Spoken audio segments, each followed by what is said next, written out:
So let's go backwards, and you and I have talked about this before, but I think it's a great story about sort of how you came to be a filmmaker. I found it fascinating when we talked at Sundance that you actually, before you were a filmmaker, you were a football player. And tell me about the conversation you had with, I think it was a counselor or someone in school. Tell us about the conversation you had that led you, or it was part of leading you on this path to becoming a filmmaker, and sort of what kind of creativity you were doing, you were a part of before making that decision. You got a good memory, Eugene. How many people did you talk to that day? You're a memorable guy, so it's a, you know. Oh man, yeah, I played football my whole life since I was like 6 or 7 years old or something like that. And it's like that in my neighborhood. Maybe similar to New York, how people in Coney Island, either you in the streets or you playing hoop. For some people, it's both. For me, where I'm from, you play football or otherwise, and I've been playing my whole life, and coming up, I was kind of like this, it's kind of like this creature of two worlds. I went to private school, but I lived in some of the more difficult neighborhoods in the Bay Area, so I didn't really fit in anywhere except the football field. I really liked math and science, and I got a football scholarship to a liberal arts school called St. Mary's College in the Bay Area, and I went in there and I wanted to major in chemistry, because I really like chemistry, and I figured that if football didn't work out, I could always go to med school, become a doctor, and that school, because it was a liberal arts school, they made you take these creative writing classes. So I took this creative writing class taught by this professor who's also a novelist named Rosemary Graham, and the first day of class, we sit down and she just talks about how much she hates football players. Really? How football is like the most barbaric, ridiculous sport, how it should be outlawed. And I'm like in front of the class, like I think I want to leave, but we talked, we had a little argument, and we agreed to disagree at the time. And she assigned us an assignment, which was tell me about your most emotional experience you've ever had in your life. I want you to write about it in prose and then turn it in. And I wrote about mine. I didn't think much about it. I did it honestly. If I would have been thinking, I probably wouldn't have written about what I wrote about. You know what I mean? But I turned it in, and I was in my dorm room hanging out with a bunch of my football teammates and people from my neighborhood, and I got a call from her on my dorm phone, and she's like, "Hey, what are you doing?" I'm like, "I'm in the dorms," and she's like, "I need you to come down to my office immediately. It's about your assignment."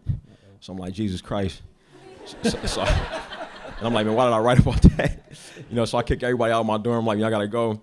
And then I walk down to her office, and I'm just imagining, like, I got an overactive imagination. I'm imagining, like, open up the door and it's like the police and and I don't even know if college has a dean of discipline, but my high school did. So it's like the dean of discipline at the school, and it's her, and I'm going for this horrible meeting, and I open up the door and I go in, and it's just her, and she's like, sit down. So I go walk over and I sit down across from her, like I'm sitting down with Eugene right now, and she's like looking at me, those uncomfortable silences. She's like looking at me, and I'm looking back, what I mean? And she says, what do you want to be when you grow up? And I'm like, man, this is terrible. Like, this is gonna be like, so I tell her I want to be a doctor, and she's like, why? And like, where I come from, if you tell somebody you want to be a doctor when you grow up, nobody asks you why. What I mean? They're like, great. Like, that's awesome. What I mean? And she was like, why? And I was like, nobody ever asked me. So I'm like, why do I want to be a doctor? And then I was like, oh, I'm good at math and science, and I figured you should use that if you're good at it. And what better way to use it than to help people? I figured doctors can make money honestly and help people while you're doing it. Be a good positive influence on the community. What's wrong with being a doctor? And she was like, And then she grabbed my paper, and she looked at it, and she said, well, I read your paper, and it was really visual. While I was reading it, I felt like I was there. And she said, that's actually arguably rarer than being good at math or science. And you should consider being a writer. You can do the same things you're talking about, but maybe even on a bigger level. You should maybe even consider going to Hollywood and writing screenplays, is what she said. So I was completely weirded out at that moment. And I'm like, this lady. What did you think when she told you? I thought she was crazy. Like I didn't even know what a screenplay was. You know what I mean? And I remember looking at her, and she had all these books behind her. like she had this wall of books, and I got ADD, so I remember being like insanely jealous because she had so many books, and I'm like, man, I like books, you know, why don't I have any books, you know, and, and, and I come back to that,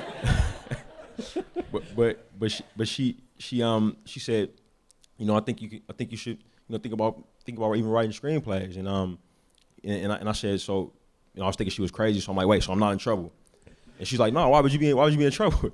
And I was like, all right, cool.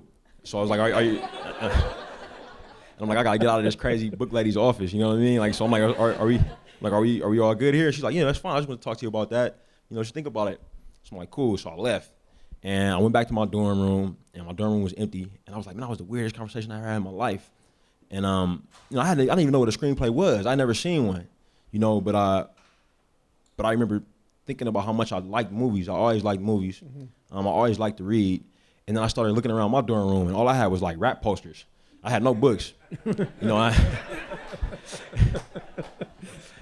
had no movies, and I was like, man, I like books. I like movies. I'm like, man, maybe I should start like buying books and like buying movies. So then I was thinking about what she said about a screenplay. Like, maybe I should check out what one looks like. So I had $20. I hopped in my car, drove to Circuit City, and I walked around the DVD section, and I found like this Pulp Fiction, and I said, I like Pulp Fiction, you know, and I picked it up, and it was a special edition, and it had a CD-ROM with the screenplay built into it. So it was like $17.99 or something. Like, it's perfect, you know. I could buy this. Went back to the dorms, popped the CD-ROM in, and saw my first screenplay and it was like, I don't know, man. It was like I don't know. It reminded me of the first time I stepped on the football field and hit somebody. You know what I mean? I feel like I was at home. You know what I mean?